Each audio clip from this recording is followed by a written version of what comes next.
रहकर अपना दिलों पर घर से ये मुख मोड़ चुके, किसका दिल करता है यारो घर का सुख चैन गंवाने को, फिर भी हम छोड़ आए हैं जीवन सफल बनाने को। आप यहाँ जो पढ़ने आए हैं अपने घर के सुख चैन को छोड़ के आए हैं आपका जीवन सफल बनाने के लिए। नैन में माँ का बसता सपना, नैन में माँ का बसता सपना, मैं अब काबिल बन जाऊं। आपकी माँ जो है हमेशा आपके प्रति सोच रही है मेरा बेटा कब काबिल बनेगा, कब काबिल बनेगा। कर कर चिंता बूढ़ी हो गई, कभी तो खुशियां दिखलाऊं। बाप से मेरा चला न जाता, एक वृद्धा पापा जो है बहुत वृद्धा हो चुके, बुढ़ा हो चुके हैं, उनकी थोड़ा दुख को समझेंगे। बाप से मेरा चला न जाता फिर भी काम को जाता है, मेरा खर्चा भेजवाने को रोज कमा कर लाता है।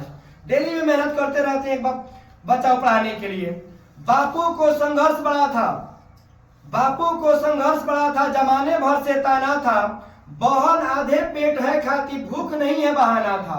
उस घर में खाने के लिए चावल नहीं है, फिर भी वह बहन जो है अपने भाई को खिलाने के लिए अपने आधा पेट खाती है और अपने भाई को पूरा पेट खिलाती है। और अपने बहन जो है कहती है भाई मुझे भूख नहीं लगा है, अपने भाई को खिलाने के लिए।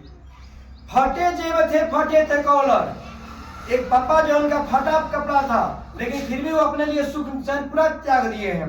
फटे जेब थे फटे थे कॉलर, उनको भी सिलवाना था, बापू को था दर्द बहुत पर काम करने जाना था। कलम के साथ ही रिश्ता था, कलम के साथ ही रिश्ता था, कलम दिन रात में घिसता था। एक बच्चा जो है बाबू उसका रिश्ता कलम किताब ही होता है और कोई रिश्ता नहीं होता है। कलम के साथ ही रिश्ता था, कलम दिन रात में घिसता था, हाथों में पड़ गए छाले थे। एक बच्चा पढ़ते पढ़ते हाथ की निशान मिट जाती है, हाथों में पड़ गए छाले थे, जरा नहीं सी सकता था।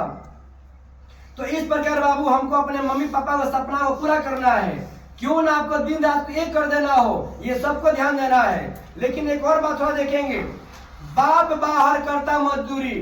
हम लोग बहुत ही निम्न मध्यवर्गीय परिवार से हैं और हमारी पापा मम्मी तो इतने धनवान नहीं है कि हमारी पूरी शौक को पूरा कर देंगे।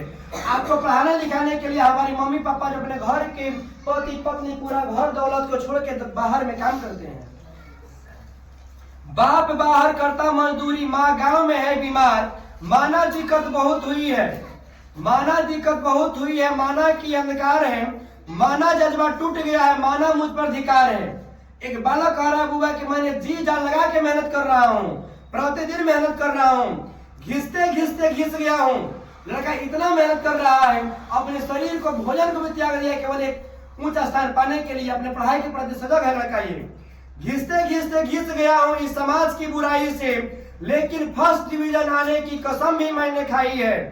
सूर्योदय से पहले जगता, रात को बच्चा जब बच्चा पढ़ता है वो सुबह मुझे चिंता लगी रहती है, सुबह मुझे पढ़ने जाना है। सूर्योदय से पहले जगता, रोज नोट्स बनाता हूँ, प्रातः काल एएन टीचिंग जाता, रोज क्लास में जाता हूँ, वापस आकर चूल्हा जलता, पेट की आग बुझाता हूँ। एक लड़का को देखिए कितना दुख से लड़का जीवन यापन कर रहा है। सूर्योदय से पहले जगता है, प्रतिदिन पढ़ता है, प्रतिदिन वो नोट्स बना रहा है, हाथों में उसके छाले पड़ जा रहे हैं, लेकिन ये अपने कष्ट को किसी से नहीं कह रहा है। और उस समाज में रहने वाले जो लोग हैं उनको प्रतिदिन ताने मारते हैं कि लड़का पढ़ेगा नहीं, पढ़ने वाला नहीं है, कभी ये सफल नहीं हो पाएगा, ये अपने मम्मी पापा का पैसा बर्बाद कर रहा है। लेकिन वो लड़का ही कष्ट को सुनिए, फिर हम सब में होड़ लगती किताबों को पढ़ जाना होता, हाथों की लकीरें घिस गई, रोज नोट्स बनाना होता, पूरे साल यही होता है, फिर होता है एक इंतजार, जल्दी से आए परीक्षा फॉर्म भरने को है हम तैयार। जोश तो ऐसा होता मानो कलम बन गई हो तलवार, बस एक जुनून एक ही नारा, अब की बार फर्स्ट डिवीजन आ जाए यार, अब की बार फर्स्ट डिवीजन आ जाए यार।